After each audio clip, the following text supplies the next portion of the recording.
Hey, if you're new here, my name is Dani Christine. I am a childcare business owner, consultant, and a digital content creator on childcaresites.com, where you can find resources for childcare business professionals such as yourself, whether you are just starting out in the childcare industry or if you're seeking to break into it.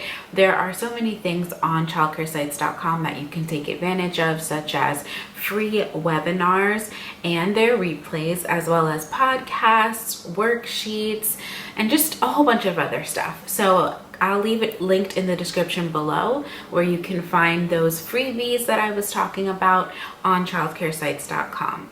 But let's get into the topic of today's video.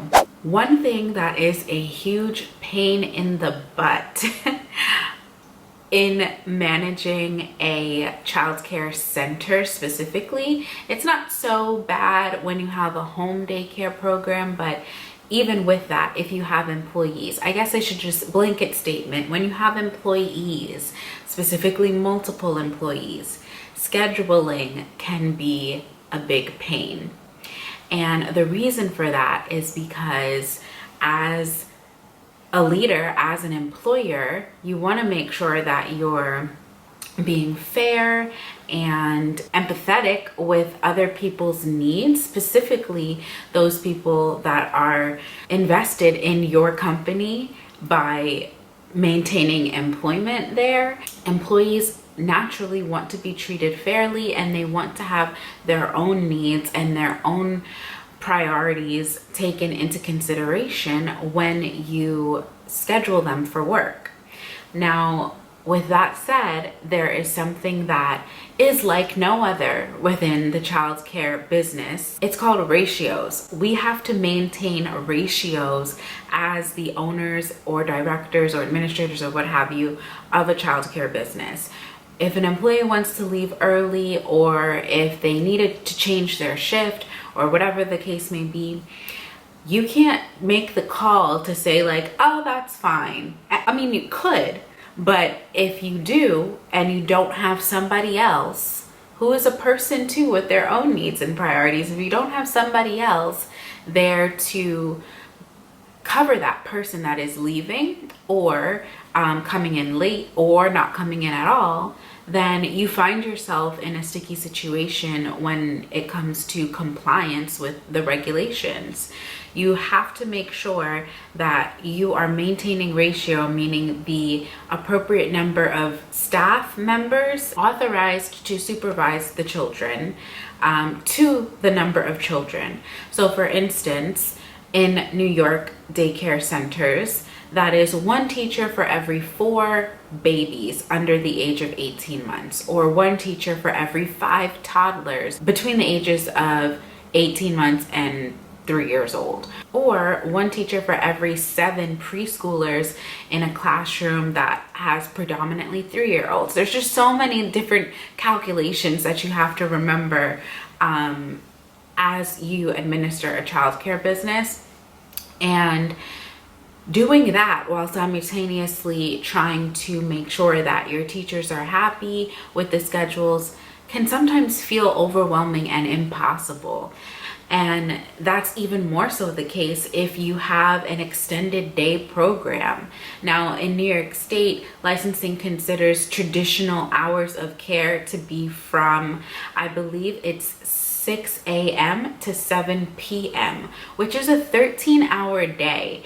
Now, I don't think that most childcare centers do have hours of operations that are 6 a.m. to 7 p.m. What I've seen most of is 10, 11, or 12-hour days.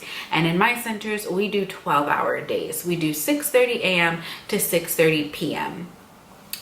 That is a lot to try to maintain ratio for if you have kids that are, filling up a lot of those times, if you have kids coming in early and kids coming in late. And maybe I'll do another video on how to create schedules, or what we call sessions, in order to better staff and plan ahead and make sure that you don't have a whole swarm of kids at all points of the day. If you want to see that video, leave it in the comments below and I'll try to film that next. But in terms of teachers, you don't want to have everybody doing overtime every single day. I've been in that situation in the past before I realized that you kind of got to get creative with scheduling, especially when we're going to have a 12-hour program. And it didn't work well. It creates overwhelm, it creates stress, and if certain teachers have to call out for one reason or another and you don't have somebody else to back them up, that's how we get into administrators constantly stepping in to the classrooms. So I wanted to list out a few of the different strategies that I have implemented over the years to kind of make it easier when creating teacher schedules. If you don't know, I currently have 2 childcare centers. Both of them are in New York, and right now our teachers between both centers are working 2 different types of schedules. At our first location, we have both centers are doing 12-hour days. They're both 6:30 to 6:30. At our first location, our teachers are doing 10-hour work days, 4 days per week. So they have 1 extra day off in the middle of the week. We typically try to consider seniority, meaning how long someone has been working for us, when giving them their preferred days off, because of course Mondays and Fridays are going to be the most desired days to have off. So our teachers that have been with us for a few years or the longest typically get those days, and the newer ones get like the middle of the week days off. So that allows us to hire more teachers in order to maintain ratio without breaking the bank. And it also helps us to have, if any teacher does want to do overtime for a week, it allows us to have a pool of teachers that are at home on any given day, where if somebody calls out, we can ask them if they are able to and willing to come in and do overtime for that week. So we have more teachers that we can hire there, and substitutes, I guess you can consider, for the teachers that have days off. Now, we also do keep on staff an extra teacher. We're overstaffed there. We always like to have at least 1 teacher more than we need that can be a floater or just someone in the building to help in the office if they're not needed, or something, or help in the classroom that has children with the most challenging behaviors, or to help us cover breaks for teachers. So they do that. Again, that's 4-day work weeks, 10-hour long days, half an hour unpaid break. So that totals out to about 37.5 hours. They're falling just under the 40-hour mark. They're not reaching overtime. And if they did want to reach their 40 hours, we do allow teachers to clock in 15 minutes early before their shift every day. And sometimes, they linger at the end of their shift for about 10 or 15 minutes as well. So they are getting full-time pay, only working 4 days per week. And not gonna lie, not everybody is always happy with that sort of schedule, but for the most part, they do enjoy having an extra day off in the week aside from just the weekends. This is what we call 4-10s, the 4-day work week for 10 hours a day. We've done this 2 or 3 times since we've been open. Like every so often, maybe like every 6 months or so, we'll switch schedules and might even change the format of our scheduling, honestly based on enrollment. So right now, with our first location being pretty much full, we're at about 90 to 95% of our capacity at that location right now. So with it being full, this is the schedule that kind of works for us right now. And honestly, we might change it up again come the summertime depending on our enrollment. Now at our second location, up until a couple weeks ago, our teachers there were working more of a traditional schedule where they would have about an 8 or 9 hour work day, consistent schedule, 5 days a week. They knew what time they were coming in because it was the same time every day. What was happening at that location, because it's smaller, the capacity, just for context, the capacity at our first location is 78 children. At our second location, it's 44 children. Because that location is smaller, we cannot afford to just all willy-nilly overstaff and have an extra floater at all times, as well as multiple administrators that like we have at our first location.